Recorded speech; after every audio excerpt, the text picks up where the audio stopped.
Levítico capítulo 3, do 1 ao 4, e o capítulo 7, do 15 ao 18.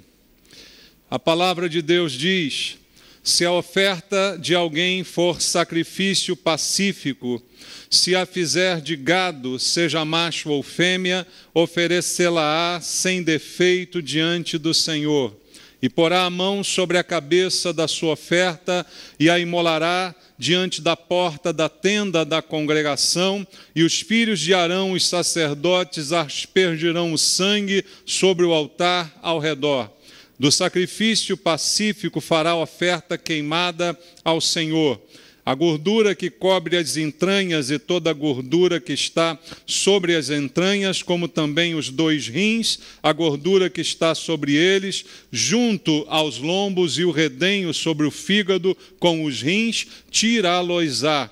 Capítulo 7, versículo 15 ao 18. Mas a carne do sacrifício de ação de graças, da sua oferta pacífica, se comerá no dia do seu oferecimento. Nada se deixará dela até amanhã. E se o sacrifício da sua oferta for voto ou oferta voluntária, no dia em que oferecer o seu sacrifício, se comerá. E o que dele ficar também se comerá no dia seguinte. Porém, o que ainda restar da carne do sacrifício ao 3º dia será queimado. Se da carne do seu sacrifício pacífico se comer ao 3º dia, aquele que a ofereceu não será aceito, nem lhe será atribuído o sacrifício. Coisa abominável será, e a pessoa que dela comer levará a sua iniquidade. Amém. Pai querido, obrigado por essa manhã em Tua casa e mais essa oportunidade de estarmos em comunhão com os nossos irmãos, dando ouvidos à Tua palavra, palavra poderosa para transformar, para libertar, a verdade que liberta, a Tua palavra. É essa que precisamos ouvir essa manhã e te pedimos, Senhor, fala conosco, repreende toda distração, toda barreira, todo obstáculo, para que possamos dar ouvidos à Tua voz, sermos nutridos pela Tua palavra e transformados por ela. Entrego, Senhor, a minha vida a Ti, pedindo a unção do Espírito Santo, que é aquilo que me capacita a ministrar a Tua palavra, para não falar de mim, mas daquilo que o Senhor tem a dizer, que eu seja um instrumento em Tuas mãos. Abençoa todos nós essa manhã, é o que eu te peço em nome de Jesus. Amém. Graças a Deus. Podem sentar, irmãos. Amados, estamos vendo aqui mais um sacrifício do livro de Levítico que descreve alguns rituais ordenados por Deus ao povo de Israel. Como já disse anteriormente, embora hoje a gente não pratique estes sacrifícios, o princípio que está por trás deles continua ainda valendo. Os princípios de Deus são eternos e nós podemos aprender com estes princípios para aplicá-los ainda hoje à nossa vida, porque eles não caducaram, eles continuam valendo. Deus queria mostrar àquele povo, através de alguns rituais, os princípios que Ele queria ensinar, como que por parábolas. Deus estava mostrando a verdade através desses rituais. E hoje fica para nós esta lição, para adaptarmos a nossa vida a esses princípios. Algo que fica claro na leitura do livro de Levítico, em cada sacrifício mencionado, é que todos eles apontam para Jesus, porque Jesus foi o sacrifício definitivo. Não há outro sacrifício após Jesus.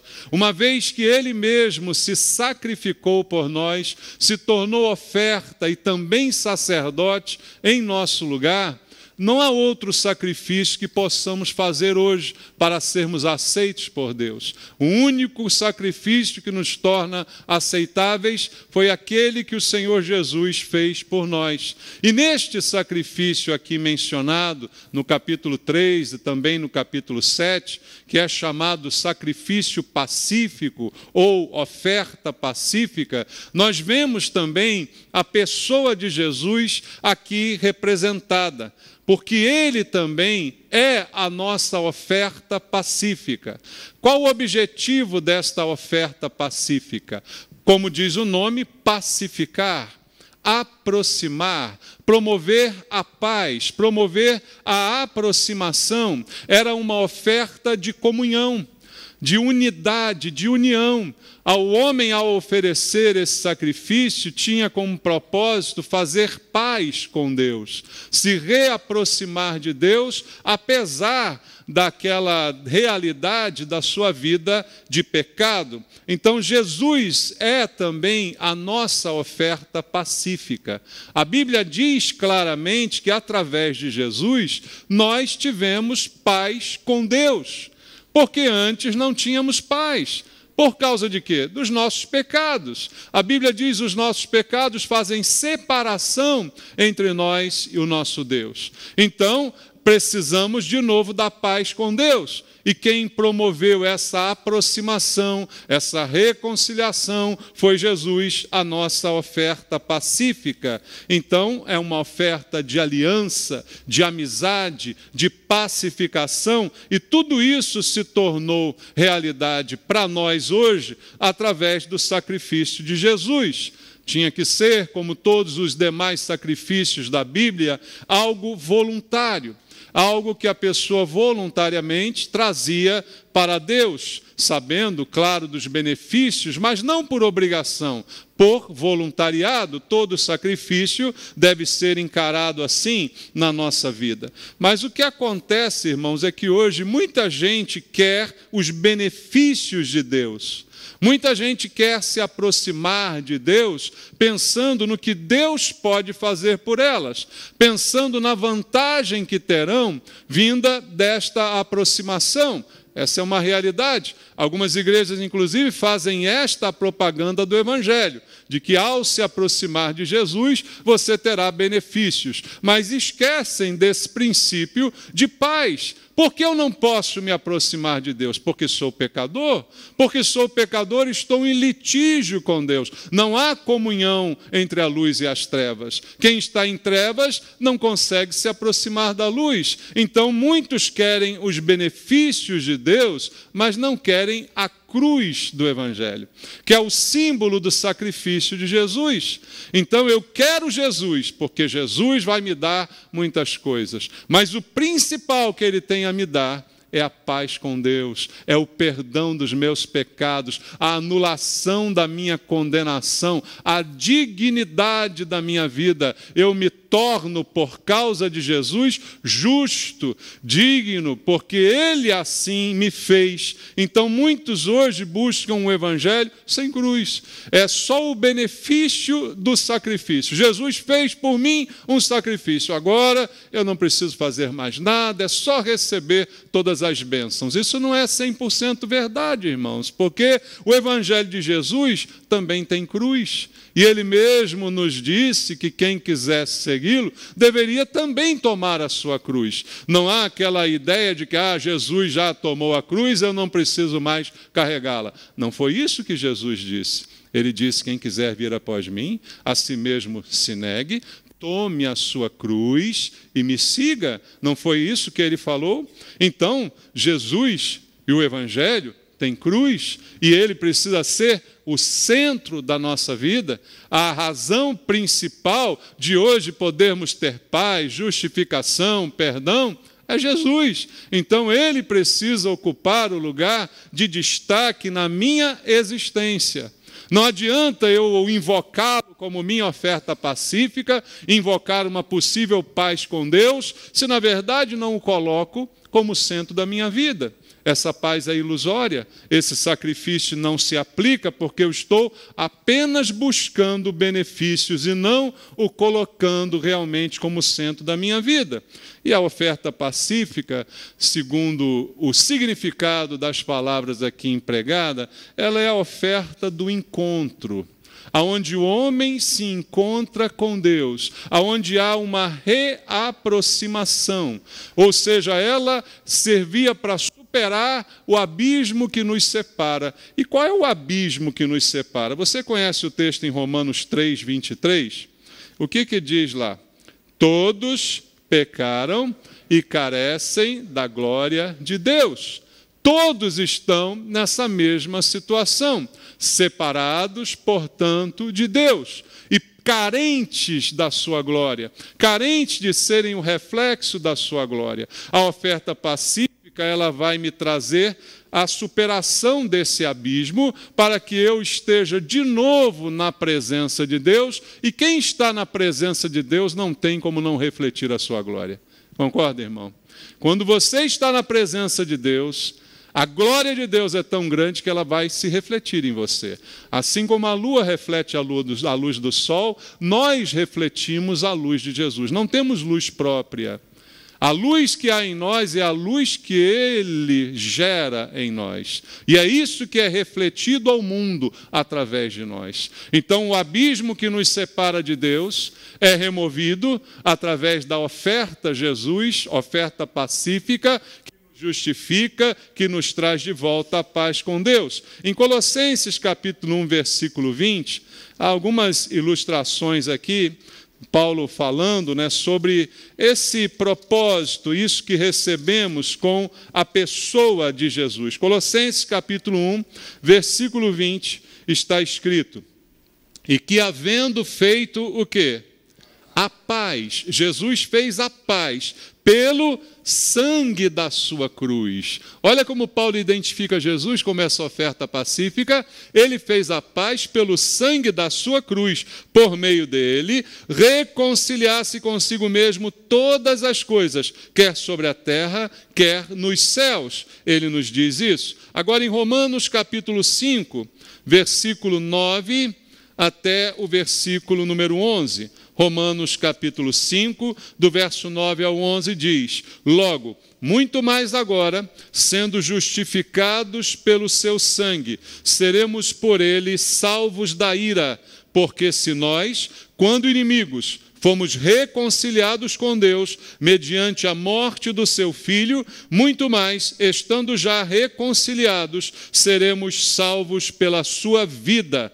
E não apenas isto, mas também nos gloriamos em Deus por nosso Senhor Jesus Cristo, por intermédio de quem recebemos agora a reconciliação. Quem precisa de reconciliação? Quem está brigado, quem está separado, quem está em litígio, este precisa de reconciliação. E o que Jesus fez por nós, além do perdão dos nossos pecados, nos reconciliou, fez a paz. É exatamente Jesus que está simbolizado na oferta pacífica que nós vimos aqui no início dessa mensagem. Então, nessa oferta, o homem, ele traz a Deus aquilo que lhe faltava. E o que falta ao homem? Exatamente o encontro com Deus.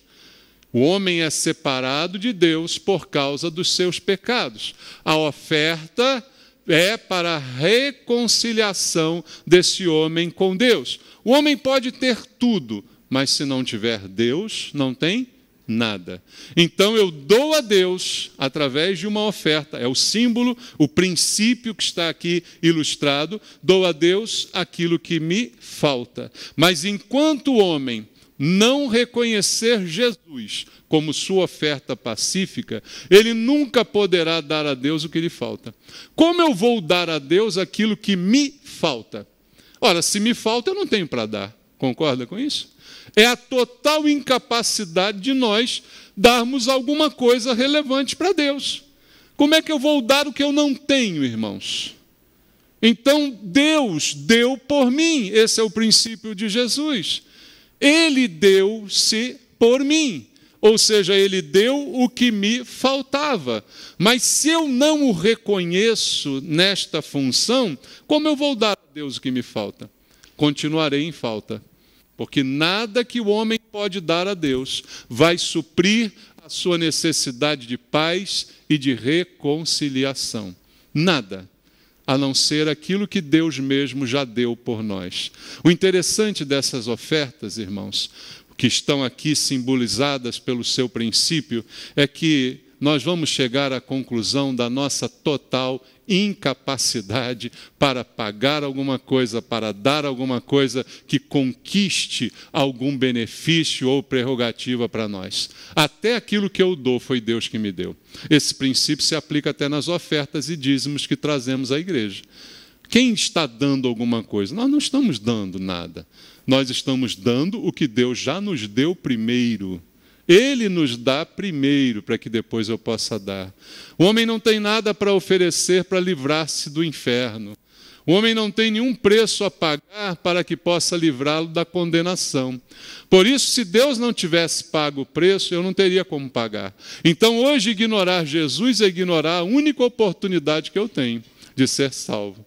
As pessoas que ignoram Jesus estão jogando fora a única chance que têm e tentam muitas vezes por ignorância substituir Jesus por boas obras, por bom comportamento, por isso, por aquilo outro. Mas nada disso apaga o pecado. Só quem apaga o pecado é o sangue de Jesus, que promoveu a paz, como nós lemos aqui. O homem não pode dar nada a Deus que lhe impressione. Falamos disso aqui já algumas vezes. Não há nada que o homem possa dar para Deus que tem tudo, que vai tornar Deus impressionável e propício a esse homem. Agora eu vou gostar de você porque você me deu algo surpreendente. Não existe isso para com Deus. Quem pensa assim não conhece de fato o Deus vivo. Então, Ele nos deu Jesus. Deus amou o mundo de tal maneira que deu. Quem deu? Deus. Seu Filho, unigênito, para que todo aquele que nele crer não pereça, mas tenha a vida eterna. Quem deu a possibilidade de salvação? O próprio Senhor. Quem deu, quem materializou a oferta? O próprio Senhor que se fez carne e habitou entre nós. Eu não tenho nada para oferecer. As ofertas trazidas na forma de animais eram apenas um símbolo do que Deus faria, para que o homem entendesse a sua incapacidade, porque o homem nunca vai impressionar a Deus. E Ele nos deu Jesus. E já que Ele me deu Jesus, o que eu dou a Deus para suprir o que me falta? Jesus. Eu dou de novo Jesus para Deus, entende isso? Parece estranho, mas a oferta pacífica é essa. Eu me submeto a Jesus, para que quando eu for me apresentar a Deus, a única credencial que eu tenho não é o meu currículo de boas obras, mas é Jesus. A minha oferta pacífica eu ofereço a Deus. O que eu ofereço a Deus? Jesus. Senhor, a única coisa que eu tenho para te oferecer, para que eu possa ter paz com o Senhor, seja perdoado dos meus pecados, seja justificado, é que eu recebi o sacrifício de Jesus. Está aqui Ele. A prova está aqui, Senhor. Eu lhe dou Jesus, porque é a única coisa que eu tenho para ter em meu favor. O fato de que eu creio em Jesus como perdão pelos meus pecados. Mas é isso realmente que está aqui simbolizado. Eu me identifico com a oferta. Mais uma vez, nessa oferta, o versículo 2 menciona: porá a mão sobre a cabeça da sua oferta. Exatamente como acontecia com a oferta do holocausto. A mão sobre a cabeça do animal que vai ser morto é um símbolo da identificação. Uma coisa é eu mandar matar, outra coisa é eu botar a mão, né, irmãos? Ali há um comprometimento. Ali há uma identificação. E hoje a minha oferta é Jesus. Eu não tenho nada para oferecer a Deus para que Ele me aceite. Senhor, faz as pazes comigo, eu te dou um carro zero, eu te dou R$1 milhão. Vai funcionar isso, irmãos, com Deus? Não vai funcionar. Eu não tenho nada para oferecer. Por mais rico que eu seja nesse mundo, eu não tenho nada para comprar o favor de Deus. A única coisa que eu tenho foi aquilo que Ele me deu, Jesus. Deu Jesus, para que todo que crê não pereça. O que eu dou a Deus? Dou Jesus de volta. Porque Ele é a minha oferta pacífica. Ele que me pacifica com Deus, e isso é o princípio que está ensinado na palavra de Deus. Se eu identificar aqui essa oferta, de dar a Deus aquilo que me falta, e o que me falta é Jesus, porque nele eu tenho tudo que me falta santidade, eu tenho em Jesus. me falta qualquer problema de caráter, de qualquer circunstância, é Jesus que me supre. Com Jesus, quando Deus olha para mim, Ele não vê o pecador, Ele vê o santificado. Ele vê o justificado. Ele não vê o justo, Ele vê o justificado. Porque ninguém é justo, todos somos justificados. Então eu dou a Deus o que me falta. E o que me falta, eu supro tudo em Cristo. Tudo que eu precisar, eu vou buscar em Jesus. Você quer ser mais santo? Busque em Jesus. Quer ser mais corajoso? Busque em Jesus. Quer ter mais fé? Busque em Jesus, Ele é o autor e consumador da sua fé. Tudo que te falta, você encontra em Jesus. Falta controle da língua? Busque Jesus, não abriu a sua boca, foi levado como ovelha muda ao matadouro. Tudo que te falta, encontre em Jesus. E é isto que te pacifica com Deus. E há um exemplo bíblico que eu quero ilustrar para nós entendermos essa relação nós, Deus, Jesus, que está em 2 Samuel, capítulo número 9. É um exemplo bíblico, uma história de Davi, e Davi sempre, muitas vezes na Bíblia é mencionado como um símbolo de Cristo, não é? E há um exemplo bíblico aqui em 2 Samuel, capítulo 9, na relação de Davi com um dos herdeiros de Saul e Jonatas, chamado Mefibosete. No capítulo 9 de 2 Samuel, diz assim: disse Davi, resta ainda porventura alguém da casa de Saul, para que use de bondade para com ele, por amor de Jonatas?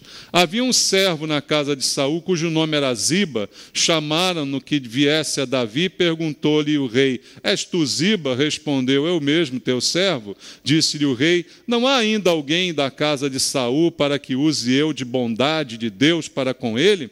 Então Ziba respondeu ao rei, ainda há um filho de Jonatas, aleijado de ambos os pés. E onde está? Perguntou-lhe o rei. Ziba lhe respondeu, está na casa de Maquir, filho de Amiel, em Lodebar. Então mandou o rei Davi trazê-lo de Lodebar, da casa de Maquir, filho de Amiel. Vindo Mefibosete, filho de Jonatas, filho de Saul, a Davi, inclinou-se, prostrando-se com o rosto em terra. Disse-lhe Davi, Mefibosete. Ele disse, eis aqui teu servo. Então lhe disse Davi, não temas, porque usarei de bondade para contigo, por amor de Jonatas teu pai, e te restituirei todas as terras de Saul teu pai, e tu comerás pão sempre à minha mesa. Então se inclinou e disse, quem é teu servo, para teres olhado para um cão morto, tal como eu? Chamou Davi a Ziba, servo de Saul, e lhe disse, tudo que pertencia a Saul e toda a sua casa dei ao filho de teu senhor. Trabalhar-lhe-ás, pois, a terra, tu e teus filhos, teus servos, recolherás os frutos para que a casa do teu senhor tenha pão que coma. Porém, Mefibosete, filho de teu senhor, comerás pão sempre à minha mesa. Tinha Ziba 15 filhos e 20 servos. Disse Ziba ao rei, segundo tudo quanto meu senhor o rei manda a teu servo, assim o fará. Comeu, pois, Mefibosete a casa de Davi como um dos filhos do rei. Tinha Mefibosete um filho pequeno, cujo nome era Mica. Todos quantos moravam em casa de Ziba eram servos de Mefibosete. Morava Mefibosete em Jerusalém, porquanto comia sempre à mesa do rei, e era coxo de ambos os pés. O que essa história tem a ver com aquilo que eu falei no início da mensagem? Vamos entender o que está simbolizado aqui. Saul morreu, Jonatas, seu filho, morreu, e havia um neto de Saul, filho de Jonatas, chamado Mefibosete. Ele tinha, Jonatas, esse filho, que estava aleijado, né, dos 2 pés, como diz aqui a Bíblia. E o nome de Mefibosete é um nome esquisito, né? Mefibosete. Você botaria um nome desse no seu filho? Qual é o nome do neném? Mefibosete. Mefi. Vem cá, Mefi. Para o mineiro é fácil, é Mefio. É o Mefio. Não, o mineiro diminui as coisas, tem a chamar ele de Mefio. Mas Mefibosete significa aquele que espalha vergonha, ou vergonha destruidora. Olha que nome lindo. Está procurando um nome bíblico para dar no filho que está vindo? Abre a Bíblia aqui, ó. Mefibosete, achei. Aquele que espalha vergonha, aquele que há uma vergonha destruidora. Esse é o significado desse nome. Agora, olha o que a Bíblia diz no verso 1. Disse Davi: resta ainda, porventura, alguém da casa de Saul, para que eu use de quê? De bondade para com ele, por amor de Jonatas. Veja, a bondade que seria usada a este descendente possível de Saul seria por causa do amor de Jonatas, não pelo merecimento de Mefibosete, mas por causa do amor de Jonatas, como diz aqui a palavra de Deus. Então, nessa história, usando-a simbolicamente, Davi seria aqui um símbolo de Deus e Jonatas um símbolo de Jesus. Adivinha quem é Mefibosete? Nós, que espalhamos vergonha. Você já espalhou vergonha por aí, irmão? Nem me conta que você já andou fazendo, né? Alguém aqui nunca espalhou uma vergonhazinha? Fala a verdade. Você era tão santo que virou crente, é isso? Não, não era, né? Tu já fez cada uma que até Deus duvida, né? Já fez tanta vergonha, já espalhou tanta vergonha. Lembra da pinga? Lembra da manguaça, né? Lembra dessas coisas que você fazia por aí? Né? Já teve muita encruzilhada, já bebeu cachaça, já fez muita vergonha, já espalhou muita vergonha. Como é que a gente pode ser aceito por Deus com tanta vergonha espalhada nessa terra? Só por amor de Jesus. Deus amou de tal maneira. O símbolo aqui retratado é esse, queridos. Nós somos Mefibosete. E o culpado, que é ele, passa a ter comunhão com Davi, porque ele chama ele para comer na mesa. O maior símbolo de comunhão é comer na mesa. Por isso a ceia do Senhor é só para aqueles que têm intimidade com o Senhor. Não vai um estranho comer na mesa, vai? Não vai. Então, a mesa é o sinal da intimidade. E Mefibosete vai desfrutar da intimidade de Davi por causa do amor de Jonatas. Então, ele é aceito como culpado, como vergonhoso, mas vai ter comunhão com Deus. E isso é um símbolo exatamente do que acontece hoje. Quem sou eu, que tanta vergonha já espalhei, agora estou na mesa do rei, tomando a ceia do Senhor. Já pensou sobre isso? Por que você é capaz de fazer isso? Não é pelo seu mérito, mas é por amor de Jesus que Deus te aceita. É por amor de Jesus que Deus não fulmina a gente, irmãos. Veja, Davi tinha todos os motivos para fulminar qualquer descendente de Saul. Saul tantas vezes quis matá-lo. Para Davi, a morte de Saul foi um alívio, né? Acabou aquele cara que me perseguia, agora eu quero saber da sua família. Não, eu quero mais que todo mundo morra. Suma da minha frente. Tinha todos os motivos, mas ele vai aceitar por amor de Jonatas, que era seu amigo, que era fiel, que eles tinham um relacionamento de amizade profunda. Então ele vai aceitar Mefibosete, vai estender a ele a comunhão, vai estender a ele bênçãos, causa e por amor exclusivamente de Jonatas. Mas veja o que diz a Bíblia sobre Mefibosete. Abra a Bíblia em 1 Crônicas 9:40. A gente olha a história aqui só em Samuel, e aí dá a impressão que Mefibosete nasceu assim, né? Que ele nasceu já com esse problema. E ele não nasceu assim. Veja só, 1 Crônicas 9:40. Primeiro livro de Crônicas, capítulo 9, verso 40. Diz assim: filho de Jonatas foi Meribe-Baal. E Meribe-Baal gerou a Mica. Veja só o que está dizendo aqui a história. Então, o nome original de Mefibosete não era Mefibosete, era Meribe-Baal. Quer dizer, combatente de Baal. Ele nasceu e foi criado para ser um combatente de Baal. Como aconteceu do seu nome se transformar em aquele que espalha a vergonha? Isso aconteceu e está registrado em 2 Samuel, capítulo 4, versículo 4. Segundo Samuel, capítulo 4, verso 4, diz assim: Jonatas, filho de Saul, tinha um filho aleijado dos pés. Era da idade de 5 anos, quando os reis de Israel chegaram as notícias da morte de Saul e de Jonatas. Então, sua ama o tomou e fugiu. Sucedeu que, apressando-se ela a fugir, ele caiu e ficou manco. Seu nome era Mefibosete. Ele ficou manco, ele ficou aleijado por causa deste acidente. Enquanto a sua ama fugia com ele nos braços, ele caiu do colo e, ao cair, ele teve um problema nas 2 pernas e passou a ser desse jeito. Isso é parecido com a gente. Nós, hoje, nascemos debaixo do pecado. Mas o homem original não foi assim. Adão não nasceu debaixo do pecado. Adão decidiu pecar.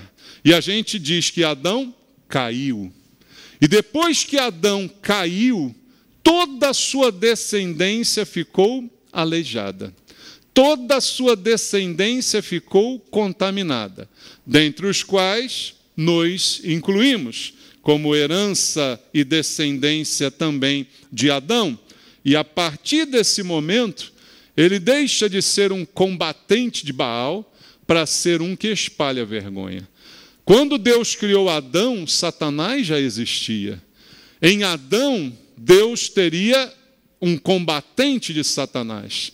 Mas Adão se tornou uma presa de Satanás e caiu. E por causa disso, toda a descendência agora está contaminada. E Deus é representado aqui por Davi, como eu disse a você nesse texto. Ele é o dono da casa. Ele é aquele que recebe o aleijado em sua casa. Ele é aquele que vai estender ao aleijado a comunhão. E ele, como dono da casa, é aquele que tem que receber a melhor parte. Lá na oferta pacífica que nós vimos em Levítico capítulo 3, a Bíblia diz, que a melhor parte daquela oferta ficava para Deus. No versículo 3 e no versículo 4, da oferta do sacrifício pacífico, oferta queimada, a gordura das entranhas, toda essa descrição aqui está falando da melhor parte, da parte mais valiosa, o lombo, tudo aquilo ali era separado para Deus. Como o dono da casa fica com a melhor parte. Mas lá no capítulo 7, onde nós lemos também no início dessa mensagem, você vê no versículo 15 uma característica interessante dessa oferta. Diz assim, Levítico 7:15: mas a carne do sacrifício de ação de graças, da sua oferta pacífica, se comerá no dia do seu oferecimento. Uma parte, a melhor, ela reservada a Deus, mas o que sobrava da oferta pacífica era comido também pelo ofertante, também por aquele que estava oferecendo. Ele participava desta oferta, ele comia como um sinal de participação também, como um sinal de comunhão. Você lembra o que disse Jesus em João capítulo 6? Quem comer a minha carne e beber do meu sangue, esse vai ter parte comigo. É a oferta pacífica, Jesus, da qual nós também participamos todas as vezes que nos reunimos, tomamos a ceia do Senhor. Simbolicamente, estamos fazendo a mesma coisa, que já estava pré-anunciada por Deus lá no princípio. Você, como participante desta oferta, comendo o pão, bebendo do cálice, comendo e se envolvendo com aquela oferta, então Deus está aceitando a sua comunhão. Assim como Mefibosete agora estaria comendo na mesa do rei, dos mesmos alimentos ofertados pelo rei, ele estaria ali também participando, como diz a palavra de Deus. Então, é um símbolo, irmãos, de realmente o que acontece conosco na nossa conversão. O aleijado na mesa do rei por amor de Jonatas. Todas as vezes que a gente está aqui, participa da ceia, participa do culto, que não deixa de ser uma oferta, não é? O nosso direito de estar aqui é simplesmente baseado no amor de Jesus. Todos aqui aleijados, espalhávamos vergonha, agora aceitos na mesa do Rei, por amor de Jesus. Pense nisso como um privilégio. Não há mérito, você não merece estar na igreja, eu não mereço estar na igreja, nenhum de nós merece estar nesse lugar. Nós fomos aceitos, nosso ingresso aqui foi aceito por Jesus, porque somos Mefibosete, aleijados, espalhamos vergonha, e ainda estamos espalhando alguns aí por aí, né? Alguns ainda estão espalhando vergonha, nem vou tocar nisso agora, mas não é essa a realidade, irmãos. E Deus nos aceita à sua mesa, nos estende a comunhão da sua casa, casa de Deus. Quem pode entrar na casa de Davi? Qualquer um podia chegar lá e entrar. Chega aí, Davi, eu vou comer contigo hoje. Você acha que era assim? Qualquer um podia chegar, eu vou entrar nisso aí. Não, você está na igreja, é um privilégio que você tem. Você foi aceito na casa de Deus, isso é um privilégio. Levante a mão para o céu em agradecimento a Deus por tão grande privilégio, querido. Não foi comprado por merecimento, não é comprado pelo seu dízimo, é um favor que Deus está te fazendo, permitir que você frequente o lugar sagrado. Valorize isso aqui de todo o teu coração, porque é um grande favor que Deus está nos fazendo. Agora entenda uma coisa, essa comunhão que nós temos o privilégio de receber e desfrutar, como estamos fazendo aqui essa manhã, ela não elimina totalmente a nossa fraqueza. Nós continuamos a ser fracos. O que tem que mudar na nossa vida é que nós não podemos mais ser praticantes da fraqueza, praticantes do pecado. Mas ainda é o pecado uma possibilidade na nossa vida, é ou não? O fato de você ter recebido Jesus te tornou isento de pecar? Nunca mais você pecou, você não pode pecar? Você pode, não deve, mas pode, não é? Porque a fraqueza ainda está dentro de você, embora em Cristo, no Espírito, você tenha uma nova natureza, você ainda tem uma carne que milita contra o Espírito, onde reside toda a fraqueza humana. A nossa carne que para nada presta, a não ser para ser lançada no lixo. Ela continua ainda revelando as nossas fraquezas. Veja o que diz a Bíblia no Salmo número 22, no versículo 26. O salmista fala no Salmo número 22, no versículo número 26. Os sofredores hão de comer e fartar-se. Louvarão o Senhor os que o buscam. Viva para sempre o vosso coração. Os sofredores, nós ainda podemos ser identificados assim, porque na carne ainda gememos, como diz o apóstolo Paulo. Ainda estamos sujeitos aos males da carne, mas temos um recurso. Estamos na mesa do Rei, comendo da sua comida que nos fortalece, desfrutando da sua comunhão que nos protege, mas ainda temos fraquezas. Volta lá no texto em 2 Samuel, capítulo 9. 2 Samuel, capítulo 9, veja só o que está escrito no versículo 13. Morava Mefibosete em Jerusalém, porquanto comia sempre à mesa do rei. Era coxo de ambos os pés. Apesar dele estar comendo na mesa do rei, ele ainda continuava coxo. A carne não muda, o que muda é o espírito. Os defeitos da nossa carne permanecem mesmo após a comunhão da mesa do rei. Mas o espírito pode ser transformado. A carne não presta, por isso tornará a ser pó. Enquanto o espírito voltará para Deus, a tua carne voltará ao pó, como diz a palavra de Deus. Ela não se salvará, ela não experimentará o céu. Apenas um corpo glorificado habilitará cada um de nós ao encontro com o Senhor nos ares. Então, essa é uma evidência que nós também precisamos entender. Ele continuava fraco, mas nós, apesar de fracos, podemos exclamar, como dizia o apóstolo Paulo: quando eu sou fraco, aí é que eu sou forte. Por quê? Porque eu tenho Jesus, porque eu estou à mesa do rei, porque eu estou me alimentando dessa comida sagrada que o Senhor me dá. Então, mesmo fraco, eu posso ser forte. Mas eu posso também me entregar à fraqueza. Irmãos, problemas acontecem com todo mundo. A diferença é como a gente reage a eles.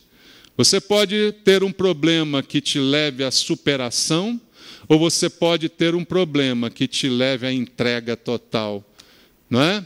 Depende da sua reação.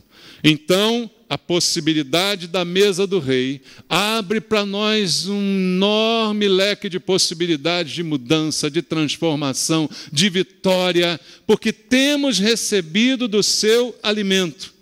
Posso experimentar, mesmo sendo fraco, ser forte. Como disse Paulo, em Cristo que me fortalece. Eu sou Mefibosete, continuo aleijado, frequentando a casa do rei, mas o rei me protege. Quando Davi disse isso a Mefibosete, ele disse: ele será guardado aqui na minha casa, ele vai ser protegido aqui, ele vai ter sempre o que comer aqui, os negócios você vai dirigir e vai sustentá-lo aqui na minha casa. Ele estava sendo guardado e protegido por Davi dentro da sua casa, como somos nós. Somos ainda aleijados, mas somos protegidos por Deus, somos guardados por Deus, que nos alimenta, que cuida de nós, para que a gente não volte ao poço do pecado, irmãos. Então, precisamos entender isso. Jesus, a nossa oferta pacífica que supre aquilo que nos falta. O perigo, irmãos, é quando Ele não pode tomar todo lugar em nós. O perigo é quando o Senhor não pode realmente dirigir a nossa vida. Aí eu fico apenas frequentando a casa do rei, comendo da sua comida, mas não deixando que ele dirija a nossa vida. Infelizmente, no caso de Mefibosete, foi exatamente isto que aconteceu. Veja, ele não tomou todo lugar. Ele acabou se tornando abominação. Lá no texto, em Levítico, capítulo 7, diz, não é, como vimos, que o homem ofertante pode comer também da oferta. Mas há um detalhe aqui no versículo 18, não é, de Levítico, capítulo 7, que diz: se da carne do seu sacrifício pacífico se comer ao terceiro dia, aquele que a ofereceu não será aceito, nem lhe será atribuído o sacrifício. Coisa abominável será a pessoa que dela comer, levará a sua iniquidade. Veja, a pessoa ofereceu, segundo dizia a lei, ela fez tudo certinho, ela separou a melhor parte, ela botou a mão, ela se comprometeu e ela comeu também em sinal de comunhão. Mas as instruções são específicas. Só poderia comer durante 2 dias. No terceiro dia, o que não foi comido não poderia ser comido. E aqui diz a Bíblia que caso a pessoa insistisse e assim comesse, ao invés da oferta lhe trazer benefício, ela lhe traria mal. Ao invés da oferta lhe ser bênção, ela se tornaria em maldição. A pessoa que dela comer levará a sua própria iniquidade. Ao invés de ter uma solução, ela arrumaria um problema. Isso também é verdade na nossa relação com Deus e na casa de Deus. Irmãos, a igreja pode ser uma bênção ou ela pode ser um problema. Depende da sua atitude para com ela. Depende, você estar na mesa do rei, comendo da sua comida, pode ser uma bênção, mas pode também ser um problema se você não obedecer às instruções. Nada poderia sobrar daquele sacrifício, você teria que comer tudo. Jesus convida você para comunhão. para a sua casa, mas você não pode transformar isso em abominação. Há algumas passagens bíblicas que chegam a dizer que era melhor não ter conhecido Deus do que conhecer e viver de maneira irresponsável. Como diz a Bíblia, é melhor não votar do que votar e não cumprir. Então há certas coisas que era até melhor não ter acontecido. Entrar para a igreja e ficar a vida inteira como joio dentro dela, não vai te levar para o céu e vai te trazer muitos problemas e também para a igreja. Você fará tropeçar muitos pequeninos. E Jesus disse que a punição para quem faz tropeçar pequeninos é a pior possível, queridos. Então é uma responsabilidade, é um privilégio estar na mesa do rei, comer da comida do rei, ser protegido pelo rei. Mas é também uma grande responsabilidade, que pode implicar em sérias consequências para aquele que faz isso de maneira irresponsável. Porque nessa oferta, ou eu como tudo, ou não pode sobrar nada, irmãos. Não posso ficar comendo no terceiro, no quarto, não se come a prestação. Ou eu recebo essa comida toda, ou eu não deixo nada sobrar, porque não posso ficar comendo depois. Jesus não promove várias conversões, você só se converte uma vez. Isso é definitivo. Não existe conversão à prestação. O que é a prestação é santificação, não confunda as coisas. Conversão é na hora. É o sangue de Cristo justificando, te tornando aceito, te deixando entrar. E isso não acontece à prestação. Então, amados, há uma responsabilidade muito grande em cada um de nós. Mefibosete tinha tudo para dar certo. Pensou nisso? Que bênção! Que bênção! Um neto de Saul esquecido, que seria condenado ao esquecimento para o resto da vida, agora é acolhido na casa do rei. O rei cuida das suas terras, cuida da sua renda, do seu futuro. Está feito na vida. Tem um pé de meia para o resto da vida.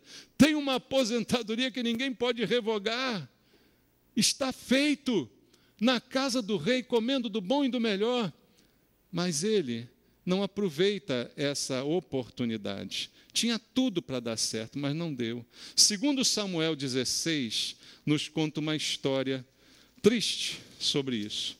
Segundo Samuel 16, do 1 ao 4, diz assim: tendo Davi passado um pouco além, dobrado o cimo, eis que lhe saiu ao encontro Ziba. Quem era Ziba? Está aí, servo de Mefibosete, aquele que se encontrou primeiro com Davi, com 2 jumentos albardados, e sobre eles 200 pães, 100 cachos de passa, 100 frutas de verão, e um odre de vinho. Perguntou o rei a Ziba: que pretendes com isso? Respondeu Ziba: os jumentos são para a casa do rei, para serem montados, o pão, as frutas de verão, para os moços comerem, o vinho, para beberem os cansados do deserto. Então disse o rei: onde está, pois, o filho de seu senhor? Respondeu Ziba ao rei: eis que ficou em Jerusalém, pois disse: hoje a casa de Israel me restituirá o reino de meu pai. Então disse o rei a Ziba: teu é tudo que pertence a Mefibosete. Disse Ziba: eu me inclino e acho eu mercê diante de ti, ó rei meu senhor. O que aconteceu? Davi foi para a batalha e Mefibosete não foi, ficou em casa. E aí, irmãos, o que dá a entender o seu servo ao levar aqueles presentes, ele está fazendo uma fofoca aqui, né? Percebeu que ele está tá só no veneno lá, né? Cadê? Estamos aqui uns presentinhos para você, rei. Tá, mas cadê o Mefibosete? Cadê ele? Não, ele ficou lá em Jerusalém, inclusive ele já está até comemorando. Porque ele está só esperando você morrer, que ele vai ser rei lá agora em Jerusalém. Ele falou: agora vão restituir o reino para mim. Era de Saul, meu avô, vai cair para mim. Davi vai lá sozinho, morre e eu fico aqui. Subiu a cabeça de Mefibosete, irmão. Como é que pode a vida com Deus subir a cabeça da gente? Interessante isso, né? A gente está sujeito a isso. Você começa a se sentir tão seguro na casa do rei, tão confortável com os alimentos que ele te dá, Daqui a pouco você quer reinar no lugar dele. Parece Satanás, né? Satanás era bom, irmãos. Satanás era um anjaço. Sabia? Era um anjaço. Aquele anjo bonito, tocador de instrumentos, habilidoso pra caramba. Tinha tudo para ser um anjaço. Mas depois resolveu ser Deus. E aí? Você era um crente tão bom, de repente resolveu ser Deus. Olha a desgraça para você. Resolveu assumir o lugar do rei. Não, agora eu dirijo a igreja aqui. Pode deixar, não precisa mais de Deus não. Deixa Deus para lá, eu vou tocando essa obra aqui. Não preciso mais não. Deu a louca em Mefibosete. Pode ser fofoca de Ziba. A gente não sabe se ele falou toda a verdade, depois o texto aqui vai questionar isso. Mas uma coisa é certa, ele não foi com o rei como devia ter ido. Né? Ele não foi, ele ficou em casa. Irmão, quanta gente dá desculpa para ficar em casa? Agora me desculpa, mas você vai me ouvir. Ele fez da sua fraqueza uma desculpa para não acompanhar Davi. Que desculpa boa, né? Abra aí, 2 Samuel 19. 2 Samuel 19, versículo 24 ao versículo 29. 2 Samuel 19, verso 24 até o verso 29. Também Mefibosete, filho de Saul, desceu a encontrar-se com o rei. Não tinha tratado dos pés, nem espontado a barba, nem lavado as vestes, desde o dia em que o rei saíra até o dia em que voltou em paz. Tendo ele chegado a Jerusalém, ao encontrar-se com o rei, este lhe disse: por que não foste comigo, Mefibosete? Ele já estava sabendo que Ziba tinha fofocado lá, né? Ele respondeu: ó rei, meu senhor, o meu servo me enganou, porque eu, teu servo, dizia: ao bar darei um jumento e montarei para ir com o rei, pois o teu servo é coxo. Demais disto, ele falsamente me acusou a mim, teu servo, diante do rei, meu senhor. Porém, o rei, meu senhor, é como um anjo de Deus. Faze, pois, o que melhor lhe parecer, porque toda a casa de meu pai não era senão de homens dignos de morte diante do rei. Mas, meu senhor, contudo, puseste teu servo entre os que comem à tua mesa. Que direito, pois, tenho eu de clamar ao rei? Respondeu-lhe o rei: porque ainda falas dos teus negócios, resolvo que repartas com Ziba as terras. Houve uma dúvida aqui.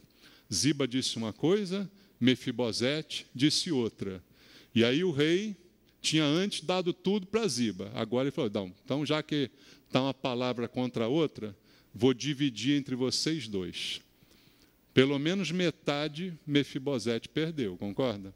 E por que perdeu? O rei perguntou: por que você não foi? Por 2 vezes no texto ele alega: porque eu sou coxo, porque meu pé não deixa, sabe, eu não vim por isso. Aí eu vejo aqueles irmãos, eu pergunto: você não veio na igreja?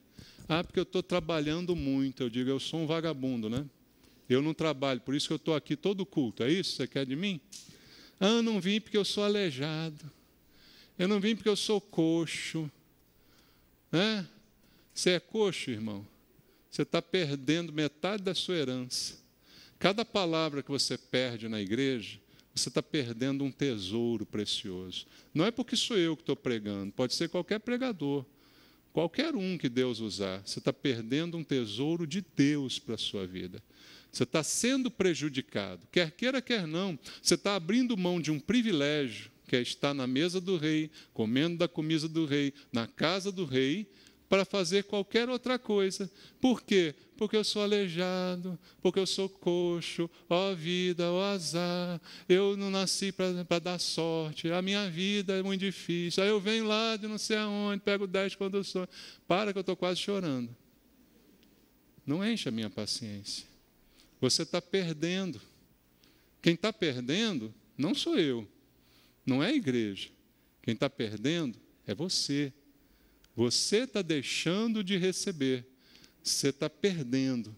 Mefibosete perdeu, porque ele não valorizou a bênção que recebeu de estar na presença do rei, comendo na casa do rei, sustentado pelo rei.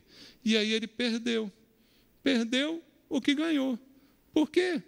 Porque a sua fraqueza foi desculpa para não acompanhar Davi. Quantos hoje estão dando desculpas para não andar com Deus? Irmãos, o 3º dia é o dia da ressurreição. Não é? No terceiro dia não se podia comer mais nada daquela oferta. O terceiro dia é dia da ressurreição, mas é preciso morrer no primeiro dia, para que haja ressurreição no terceiro. Todo mundo quer ressurreição, mas ninguém quer morrer, já percebeu isso? Como eu disse no início, todo mundo quer o benefício de Deus, mas ninguém quer a cruz. Ninguém quer morrer, a gente quer viver, e acaba vivendo do jeito que der.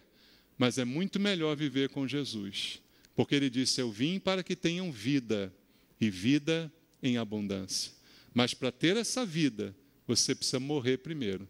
Como eu falei semana passada, para virar flor de farinha, tem que morrer, não tem? Você lembra da flor de farinha? Morto é uma bênção, irmão. Morto não reclama, morto não faz intriga, morto não faz fofoca, morto não se faz de vítima, morto não acusa os outros. Morto é uma bênção. E para desfrutar da vida, você tem que morrer. É essa a lição que esse texto está me dando. Quem não morre com Ele, não pode ressuscitar com Ele. Um último texto que eu quero ler, já chamando o Ministério de Louvor, em 2 Timóteo, capítulo 2.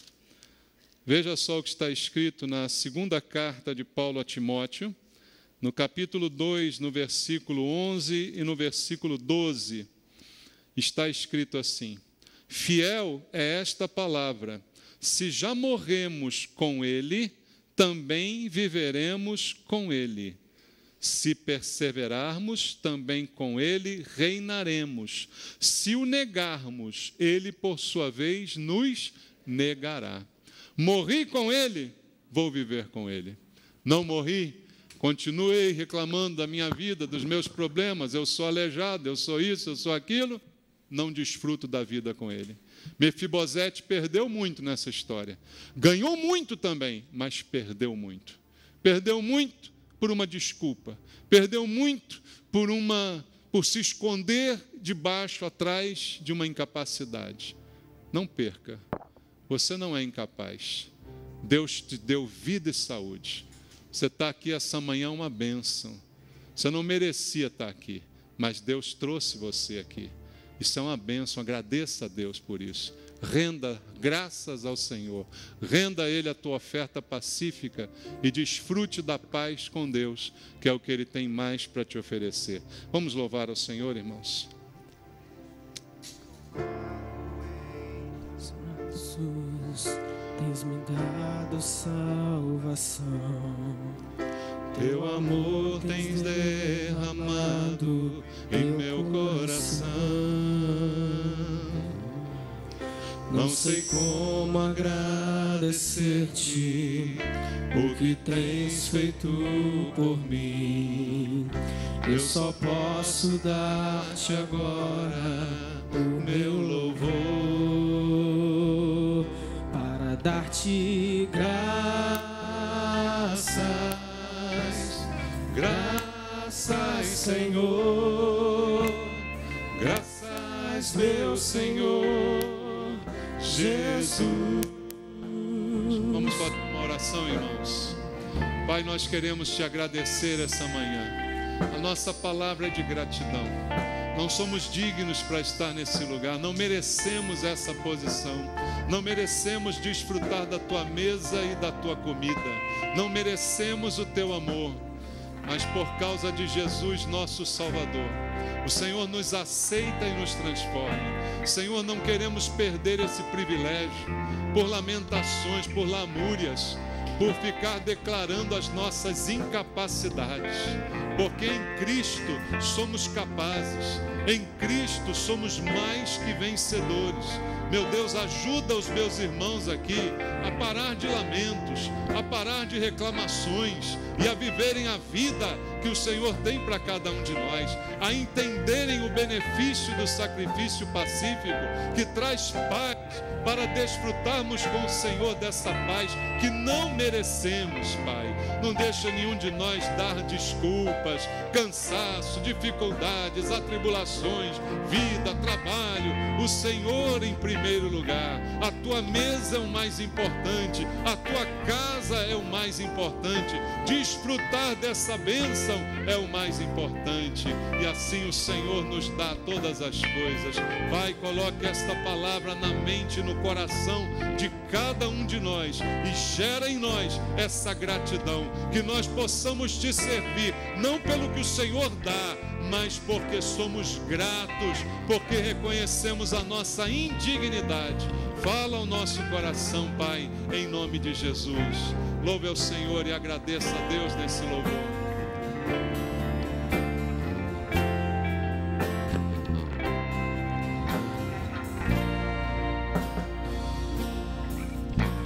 Na cruz Me deste vida, entregaste tudo ali, vida eterna presenteaste ao morrer. Por teu sangue tenho acesso ao teu trono celestial, posso entrar confiantemente ante a ti, para dar-te graças. Obrigado, Senhor. Obrigado, Jesus. Não merecemos. Graças, meu Senhor Jesus. Obrigado a Deus para dar-te por estar na tua casa, pelo privilégio que o Senhor nos dá. graças. Obrigado, Senhor. Pai, por nos receber em tua mesa. Graças, meu Senhor, Graças, Senhor. Jesus, para dar-te graças, graças, Senhor, graças, meu Senhor, Jesus, para dar-te graças, graças, Senhor, graças, meu Senhor, Jesus. Te louvamos, Senhor. Glória ao teu nome, Jesus. Recebe o nosso culto, Senhor. Glória a Deus.